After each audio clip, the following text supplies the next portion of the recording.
우리는 지금 어려운 시대를 겪고 있습니다. 전혀 생각하지 못한 일들이 난무하게 되고 그 일 때문에 때로는 낙심하고 좌절하고 힘들 때가 있습니다. 바로 그때가 지금 이 나라 이 민족 이 나라인 줄로 저는 생각합니다. 그러나 분명히 하나님께서는 하나님이 우리를 보호하사 우리나라 만세라고 말씀을 하고 있습니다. 그러므로 저와 여러분 믿음을 가지고 지혜를 얻어서 더 기도하며 나가는 능력과 축복이 있기를 간절히 바랍니다. 오늘 이 설교 말씀은 당시에 유다의 상황을 예레미야 선지자가 경고의 말씀을 주면서 드리는 경고 메시지인데, 그것이 오늘날 우리가 드려야 할 말씀이 아닌가 생각하면서 이 말씀으로 주제를 삼아서 예배와 함께 할 일은 예배만 드렸다고 되는 것이 아니라 여러분 그 다음에 해야 할 일이 뭐냐, 그게 중요한 것입니다. 내가 어떤 직위에 옷을 입었다 중요한 것이 아니라 그 옷을 입고 내가 하는 것이 얼마나 중요하냐. 어떤 내가 신분이 가졌다 해서 그 신분이 중요한 것이 아니라 그 신분에 맞게 내가 얼마나 일을 하느냐. 여러분 이것이 훨씬 더 중요하다는 것을 오늘 비유적인 말씀을 통해서 한번 들어보고, 우리도 이제 12월이 얼마 남지 않은 시간 나라와 민족을 위해 기도하며 나가는 은혜로운 저와 여러분 되기를 난 주의 이름으로 축원합니다. 이 예레미야 선지자는 유다 사람들의 우상 숭배와 인신 공양까지 올리는 잘못된 신앙을 꾸짖었습니다. 왜 그러냐면 이 예레미야는 이스라엘 민족을 기도할 때 환상을 봤는데 가마솥에 끓어오르는 물이 가마솥이 기울어졌다. 여러분 얼마나 위험합니까? 끓은 물이 여러분 솥단지가 기울어졌기 때문에 언제 넘어질지 모르고 그 물이 언제 우리에게 덮칠지 모르고 화상을 입지 못한 경각일관에 있었을 때 하나님의 말씀으로 경고하면서 그러지 말자. 다시 한번 예배가 중요하지만은 예배 속에 나타난 하나님의 역사를 우리가 체험하고 감동을 받고 믿음으로 살자. 그것이 바로 오늘 예레미야가 당시 유다 백성들에게 선포하는 경고의 내용이 되는 것입니다. 유명한 나다니엘 호손이라는 사람이 그가 단편 소설을 썼는데 그 단편 소설이 뭐냐? 바로 큰 바위 얼굴이에요. 그런데 그 큰 바위 얼굴을 이제 쓰면서 거기에 나타나는 그 말씀 속에 그걸 모범으로 삼아서 저렇게 큰 조각상을 올렸던 것입니다. 그 조각상 속에 어떤 말씀이 있냐면 사상과 말이 일치하고 말과 행동이 일치하는 사람이야말로 존경받을 만한 사람이다. 이렇게 기록되어 있는 것입니다. 여러분 우리가 존경받은 사람과 말이 일치돼야 돼요. 그것이 바로 우리가 존경받는 사람이에요. 여러분 안타까운 것은 우리도 말과 행동이 신앙을 못 따라가고 있는 것입니다. 말과 신앙은 그럴듯한데 행동하는 걸 보면 엉망인 경우가 많은 것입니다. 그래서 우리가 기독교가 세상에서 영향을 발휘하지 못하는 것입니다. 여러분 기독교 인구 한때 우리나라 인구의 25%까지 올라갔던 기억이 있습니다. 그런데 지금 많이 줄어가지고 13, 14%로 통계하고 있습니다. 그 이유가 뭐냐? 기독교가 세상에 별 영향을 주지 못하니 복음 전파가 되지 아니고 실망해서 떠나는 사람이 많다는 거죠. 과거에는 여러분 그렇지 않았습니다. 조선말 인구 1%에 불과한 기독교였지만 일제강점의 초기 1911년 105인 사건 체포자가 120명 중에 98명이 여러분 기독교인이었습니다. 1919년 3.1 운동 때는 민족대표 33인 중에 기독교인이 무려 16명이나 있었던 거예요. 이때 우리나라 인구는 1600만 명이기 때문에 기독교 인구는 얼마냐? 23만 명밖에 안 되는 것입니다. 인구의 약 1.5%에 해당하는데 이 1.5%의 기독교회는 엄청난 사회, 교육, 정책 영향을 끼치게 되고 하나님 나라가 세워지는데 초석을 했던 일들을 볼 수가 있는 것입니다. 그렇게 적은 숫자에도 빛과 소금의 역할을 잘 감당하는 기독교가 왜 지금 그 영향을 발휘하지 못하는 것일까? 성경에 보게 되면 문제는 신앙적인 타협이 있다고 말씀하고 있습니다. 다시 말해 말씀대로 살지 않아도 그렇다고 말이에요. 1920년대까지만 해도 영향이 있던 한국교회는 1930년대 다수의 기독교인들로 변절했습니다. 감리교회가 1936년, 장로교회가 1938년 신사참배를 찬성하는 결의를 하게 됩니다. 여러분, 교회 역사가들은 이것이 한국 교회사의 기독교 영향을 일으키죠. 그러면 그때부터 뭐냐? 끊임없이 교단이 나눠지고 교파가 구별되고 나눠지면서 온갖 이단까지 설치되면서 그때부터 한국 교회는 점점 영향이, 수는 많은데 영향력이 없는 것입니다. 여러분, 그러면 이런 일들이 나에게는, 그리고 교회는 책임이 없을까? 우선은 내가 세상의 빛이요 소금으로 살고 있냐를 생각해 보는. 예수님 분명히 말씀했어요. 너희는 세상의 빛과 소금이라고 했어요. 아니, 소금과 빛이 되라는 말이야. 이미 예수 믿는 기독교 성도는 빛이요 이미 소금이라고 했습니다. 이 빛이 뭡니까? 빛은 여러분 어두운 데를 비칩니다. 환하게 비칩니다. 빛으로는 곰팡이에 쓰지 않는 것입니다. 여러분, 맛없는 곳에 맛을 내는 건 뭐 소금이에요. 그렇기는 여러분, 너는 빛과 소금이라고. 그럼 우리가 그 사명을 잘 감당할 때 그때는 뭐냐? 대단한 영향력을 통해서 주의 영광에 나타나는 은총을 입게 될 줄로 믿습니다. 오늘 이스라엘, 정확하게 말해서 남유다 멸망이 임박할 때 예루살렘에 있는 성전에는 여전히 많은 사람들이 제사 드리면 된다고 제사를 올렸습니다. 그들은 생각하기를 제사만 드리면 모든 문제가 해결된다 이렇게 생각했어요. 죄 문제도 나라의 장래 문제도 제사만 드리면 해결된다. 그때 하나님의 명을 받은 선지자 에레미야가 이것은 제사가 문제가 아니라 그 행실의 문제고 믿음의 문제라고 외쳤어요. 그래도 그들은 전혀 받아들이지 않았습니다. 왜? 제사만 드리면 문제가 없다고 말하는 거짓 선지자들이 가득한 시대였기 때문에 그러는 것입니다. 이런 식의 에레미야는 하나님의 뜻을 받아서 전하는 이 외침을 우리도 들을 필요가 있다. 여러분, 예배는 참으로 귀한 일인 것입니다. 예배 없이 신앙의 생명을 연장할 수가 없는 것입니다. 예배 없이 다음 세대를 물릴 수 없는 것입니다.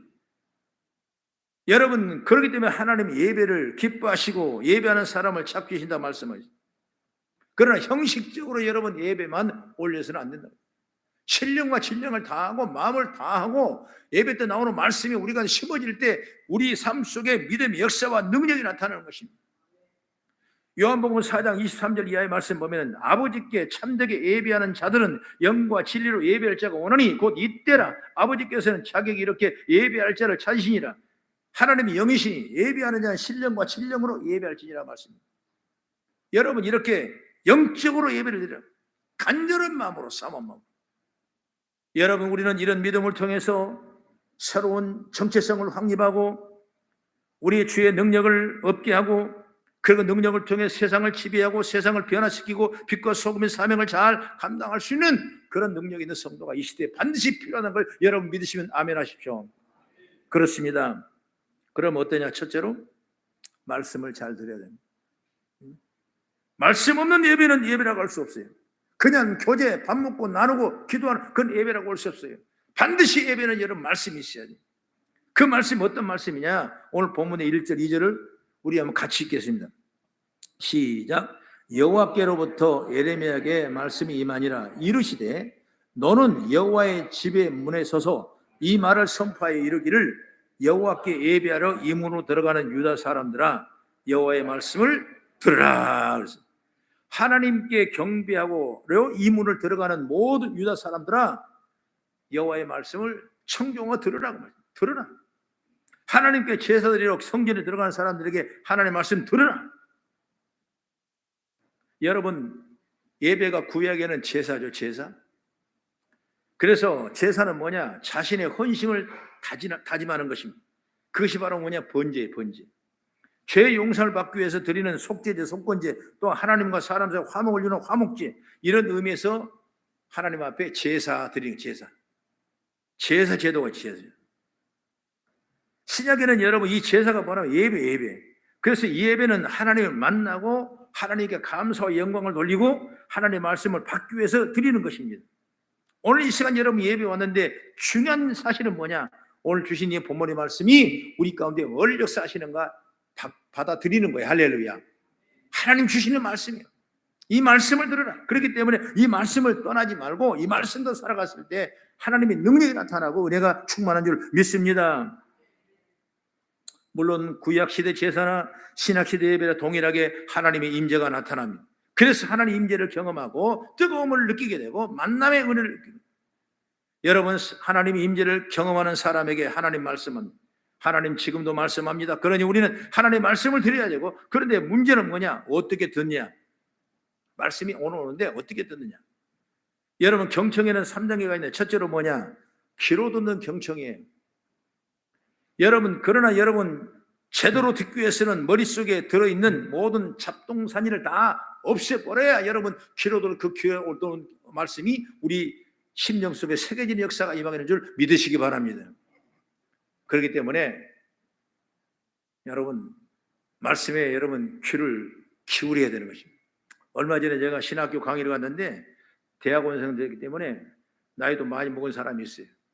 근데 맨 앞에 앉아있는 신학생이 있었는데 나이가 좀 상대 돼 보여. 50 정도 돼 보이는데 이 사람이 맨 앞에 앉아있는 다리를 그냥 팔자로 쫙 벌리고 앉아가지고 이렇게 이제 이 가리막이 없으니까 앉아가지고 한참 듣고 아멘 하면 좋아하더니 중간중간에 졸고 있는 거예요.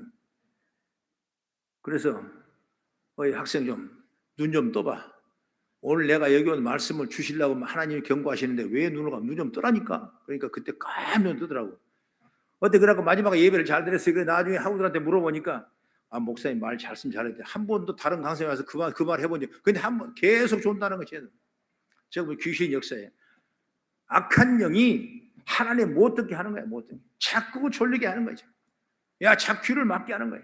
또 생각을 막게. 온갖 잡동사니가 우리 마음을 다 언제 갯날이지? 갯날. 아이고 어떡하냐 이거. 또 아이고 가스불 내가 끄고 왔나? 내가 잠그고 왔나? 아무리 이해가 안 되네. 아니 잠갔지. 아니 껐지. 잠갔지. 그러다가 1시간 동안 잠갔다 껐다 잠갔다 껐다 돌아가는 사람이 있다니. 여러분 우리가 그거 다 잊어버려야 되는 것입니다. 여러분 예배드릴 때 말씀에 뭔가를 경청하고 그 말씀을 따라서 우리가 심령이 변화되고 그 말씀이 열매가 우리가 맺었을 때 여러분 우리는 능력받은 성도가 되고 능력 있는 성도가 될 줄 믿으시기 바랍니다. 그러면 두 번째는 뭐냐? 적극적으로 경청을 해야 돼요. 적극적으로 여러분. 이건 남의 말씀이고 이건 누구 말씀이고 이건 나와 상관없는 말씀이란 아니라 이 말씀이 회개 말씀이든 징벌의 말씀이든 여러분 어떤 말씀이든 훈계 말씀이든 그 말씀이 내 말씀이라고 믿고 적극적으로 경청했을 때 그 말씀 우리 가운데 능력 있는 역사가 임하게 될 줄 믿으시기 바랍니다. 하나님의 말씀은 살았고 운동력이 있어서 좌우의 날성마다 예리하여 혼과 영과 관절을 찔러 쪼개는 역사가 있다고 말씀하고 있는 것입니다. 그러므로 여러분 항상 말씀을 적극적으로 경청해서 그 말씀 우리 가운데 역사할 수 있도록 역사는 여러분 기적을 말하는 거예요. 능력을 말하는 거예요. 내 심령에 내 삶과 내 환경에 역사할 수 있도록 그 말씀이 믿어질 수 있도록 여러분 나갔을 때 진짜 적극적으로 경청하는 말씀이 있는 줄로 믿으시기 바랍니다. 그 다음에 세 번째는 뭐냐? 마음으로 듣는 직관적 경청이다. 이 말은 뭐냐면 말씀으로 마음으로 아멘 하고 받아들이라고 말이에요. 할렐루야. 그 어떤 성도는 그러더라고. 내가 어제 입당 예배를 갔는데 설교를 하니까 어떤 분이 내가 말하면 아멘 아멘 아멘 아멘 아멘 아멘. 그러니까 깜짝 놀랐어요. 여기도 아멘 무대가 있구나. 여러분 아멘으로 받아요. 이게 바로 마음으로 듣는 직관적 경청이야. 이 말씀이 얼마나 중요한가. 다시 말하면 하나도 놓치지 않도록 내 말씀을 믿겠다는 말씀을 나가는 거예요. 이것이 바로 경청의 방법이에요. 그렇다면 나는 하나님의 말씀을 어떻게 듣고 있는가? 단순히 말씀 듣는 시간 외에도 찬송이나 성경을 읽고 기도하는 가운데 하나님의 음성을 들으려고 하는 것. 우리의 삶의 현장에서 말씀하신 하나님의 음성을 듣고 있는가? 아니면 다 무시하고 내 생각대로 살고 있는가? 여러분 보면 압니다. 내 생각대로 살고 있는가? 오늘도 주신 말씀을 새소리가 들려도 그걸 하나님의 음성으로 듣고 있는가 보면 압니다. 여러분 날마다 적극적으로 하나님의 말씀을 경청하고 듣는 열리는 귀가 역사하기를 주의 이름으로 축원합니다. 그래서 우리는 이것저것 무시하고 내 생각도 살려 하나님의 성경의 말씀을 반복해서 듣는 은혜가 있기를 축복합니다. 이사야 28장 23절은 잠깐 짧은 말씀 읽어볼까요? 시작. 너희를 귀를 기울여 내 목소리를 들으라. 자세히 내 말을 들으라. 뭐라 그랬죠? 내 목소리를 때 자세히 내 말을 들으라. 계시록 2장 10절의 말씀은 귀 있는 자는 성령의 교들에게 하시는 말씀을 꼭 들을지어다 성경은 말씀하고 있습니다. 하나님이 이렇게 들으라고 하시는 이유가 뭐겠습니까? 듣는 이가 없어서 그렇습니다. 아니에요. 듣는 척만 하는 사람도 있기 때문에 그러는 것입니다. 예배는 중요합니다. 그러나 예배 시간 하나님의 말씀을 내가 마음으로 내 생각을 내려놓고 듣지 않으면 소용이 없습니다. 경청하는 은혜를 입어야 돼요. 어쩌면 그런 자세는 교회만 들렸다 가는 자세가 될 수가 있어요. 나는 예배 시간에 하나님의 말씀을 어떻게 들고 있는가? 자꾸 여러분 1시간 앉아 있으면서 별의별 핸드폰을 다 보고 정리를 하는 것인지 받고 있는 주는 것인지 여러분은 절대로 우리 유익이 없어요. 그냥 시간을 낭비하는 거예요. 그렇기 때문에 여러분 비록 부정한 종이 뻣뻣한 입술로만 하지만은 이 말씀은 하나님의 말씀을 믿고 여러분 내 마음속에 간직하고 능력이 통해서 나타나는 역사가 있기를 주의 이름으로 축원합니다. 그 다음에 둘째로 뭐냐? 우리의 길과 행위를 바르게 가야 된다. 오늘 3절 4절을 같이 한번 읽어볼까요? 시작. 만군의 여호와 이스라엘 하나님께서 이와 같이 말씀하시되 너의 길과 행위를 바르게 하라. 그리하면 내가 너희로 이곳에 살게 하리라. 너희는 이것이 여호와의 성전이라 여호와의 성전이라 여호와의 성전이라 하는 거짓말을 믿지 말라. 이 말씀의 중심이 뭐냐? 길입니다. 길. 길은 뭐냐? 가는 방향을 말하는. 여러분 행위가 뭐냐? 행위가 가는 방향을 바르게 정하라는 거예요. 가는 길을 바르게 정하라. 이스라엘 사람들의 성전에 올라왔고 제사를 드려서 이제 됐다. 이게 안전하다. 문제없다. 그런데 그것이 아니라는 것입니다. 제사를 드렸으면 그 제사를 드리는 정신으로 삶의 방향과 행위를 온전하게 해라. 그 말씀을 말씀하고 있는 것입니다. 지금도 마찬가지죠. 예배를 드립니다. 잘한 일이죠. 그러면 이제 예배를 드릴 정신으로 살아야 되는 것입니다. 이게 중요한 거죠. 그래서 바울 사도는 로마서 12장 1절에 이렇게 말합니다. 시작. 그러므로 형제들아 내가 하나님의 모든 자비하심으로 너희를 권하노니 너희 몸을 하나님이 기뻐하시는 거룩한 산 제물로 드리라. 이는 너희가 드릴 영적 예배니라.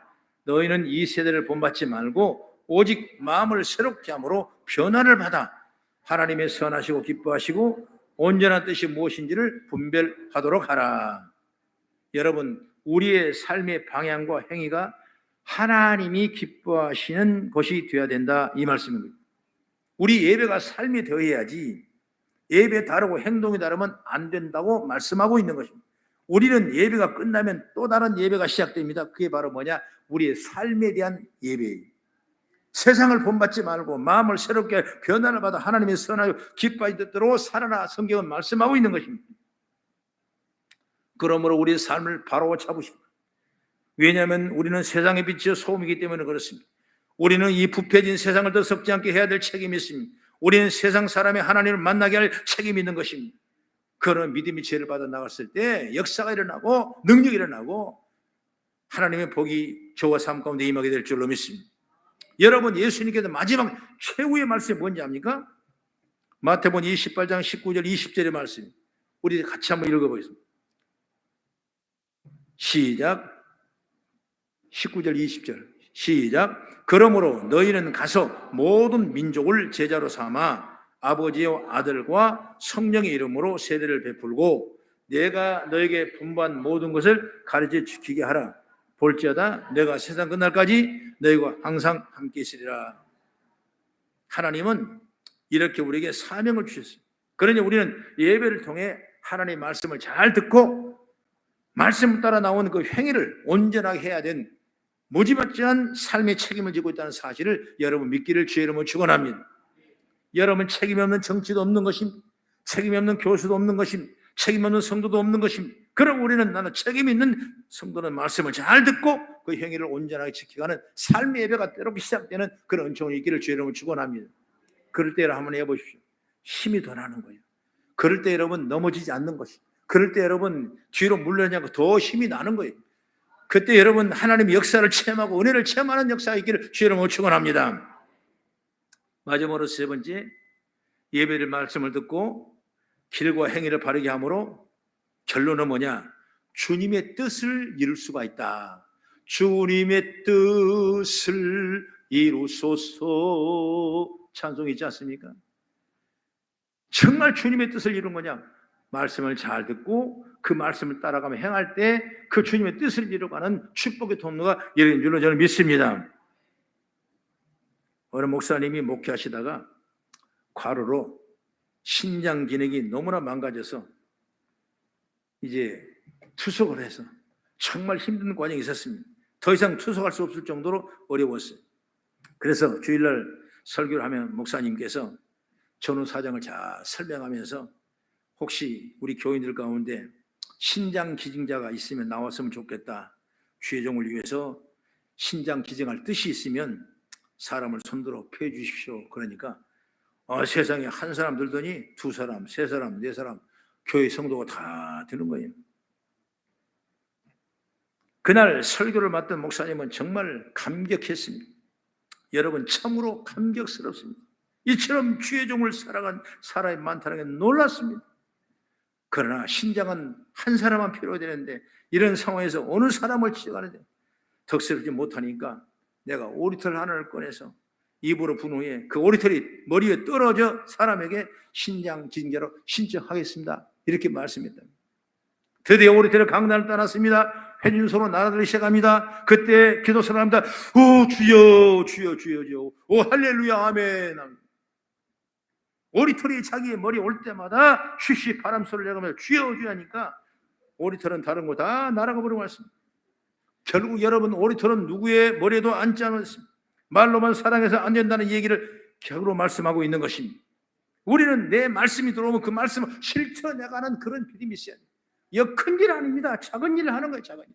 그것이 여러분 돌이 쌓여서 산이 되듯이 작은 하나가 쌓여서 큰 산을 이루듯이 한 사람 한 사람에 맡긴 사명 말씀대로 살아갔을 때 역사 있는 줄 믿으시기 바랍니다. 그래서 여러분 삶이 안 되니까 교회 와서 자꾸 말씀 듣게 하고 또 실천하게 되고 깨닫게 되고 그래요. 그 말이 맞네 그래요. 나도 그러면 다짐하며 나가는 것입니다. 오늘 5절 7절을 우리 봉독합니다. 5절 7절 시작. 너희가 만일 길과 행위를 참으로 바르게 하여 이웃들 사이에 정의를 행하며 이방인과 고아와 가보를 압제하지 아니하며 무지한 자의 피를 이곳에서 흘리지 아니하며 다른 신들 뒤를 따라 화를 자초하지 아니하면 내가 너희를 이곳에서 살게 하리니 곧 너희 조상에게 영원 무궁하도록 준 땅이니라. 이 축복을 주셨어요. 영원 무궁하게 살도록 축복하셨어요. 그런데 이런 약속의 축복을 줬는데 그들은 그렇게 하지 못했습니다. 제사만 드리면 다 된다고 생각했습니다. 여러분 외식과 의식의 생각은 예루살렘 성전 무너질 때까지 지우지 못했던 것입니다. 여러분 예레미야 선지자가 그렇게 눈물로 기도하고 눈물로 경고의 말씀을 대언하고 전했지만은 그 말씀을 따라가지 못했어요. 그 말씀 믿지 못했어요. 다른 사람 말씀을 생각했어요. 그 말씀 내 말씀을 생각했어요. 나는 왜 예배 드렸으니까 그 말씀 상관없겠지라고 생각했던. 그러나 여러분 진정한 예배는 그 마음과 신령과 진령으로 예배하는 자가 말씀을 따라서 실천해서 역사가 이루어지는데 그렇지 못하고 예배로 끝나버린 것입니다. 온진문 되는 거 생각했던 것입니다. 주전 588년 10월에 바벨론은 느부갓네살은 예루살렘을 포위했습니다. 주전 582년 뒤입니다. 4월에 예루살렘은 함락됐고 5월에는 예루살렘 성이 다 불태워졌습니다. 여러분 그것을 직접 봤던 내 자녀들의 그 교회가 내 자녀들의 생활이 불탔을 때 그 아버지의 마음은 얼마나 아프셨겠을까. 당시의 왕이 시드기야 왕입니다. 그는 도망치다 붙잡혔습니다. 눈앞에 자녀들 죽는 걸 보았습니다. 그리고 두 눈이 뽑혀가지고 바벨론으로 노예로 끌려갔습니다. 그때 유력한 인사들은 죽였습니다. 바벨론으로 끌려갔습니다. 얼마나 많은 사람이 끌려갔는지 기록 취하지 못할 정도로 엄청나게 많은 것입니다. 하나님이 그 땅을 아브라함의 후손인 그들에게 주었는데 그들은 말씀대로 살지 아니하고 그 땅에 끌려가고 말았던 것이 그 땅을 잃어버리게 된 것입니다. 여러분 우리도 마찬가지예요. 말씀대로 가지 아니하고 믿음대로 가지 않으면 여러분 망하는 것입니다. 여러분 한국계 마찬가지입니다. 주의 주신 말씀을 따라갔을 때 역사가 일어나는 것입니다. 우리 민족 여러분 전국교를 통해서 하나님의 말씀을 세워진 나라가 이 민족입니다. 그러므로 우리는 모두가 말씀을 따라갔을 때 해야 되는 것이지, 이방 사신에 흘려서는 절대로 안 된다는 걸 아시길 바랍니다. 우리도 마찬가지예요. 우리에게도 하나님 주신다고 약속하신 복이 있어요. 복. 얼마나 큰 복 줬습니까? 무지무지한 여러 복을 줬어요. 오늘 성경을 보십시오. 제가 제일 좋아하는 말씀입니다. 신명기 28장 1절로 6절까지 말씀. 천천히 하면 시작. 내가 내 하나님 여호와의 말씀을 삼가 듣고 내가 오늘 내게 명령하는 그 모든 명령을 지켜 행하면 내 하나님 여호와께서 너를 세계 모든 민족에 뛰어나게 하실 것이라. 내가 내 하나님 여호와의 말씀을 청종하면 이 모든 복이 내게 임하며 내게 이르르니 성읍에서도 복을 받고 들에서 복을 받을 것이며 내 몸의 자녀와 내 토지의 소산과 내 짐승의 새끼와 소와 양의 새끼가 복을 받을 것이며 내 강주리와 떡반죽거리의 복을 받을 것이며 내가 들어와도 복을 받고 나가도 복을 받을 것이니 할렐루야. 엄청난 주어진 삶의 환경에 복을 받는 것입니다. 뿐만 아니라 여러분, 하늘의 천국을 소망할 수 있는, 천국에 소유될 수 있는 위대한 구원의 축복을 주셨어요. 얼마나 감사합니까? 하나님의 축복이죠. 목회자가 뽑은 올해 안의 선구가 이번에 뭔지 아십니까?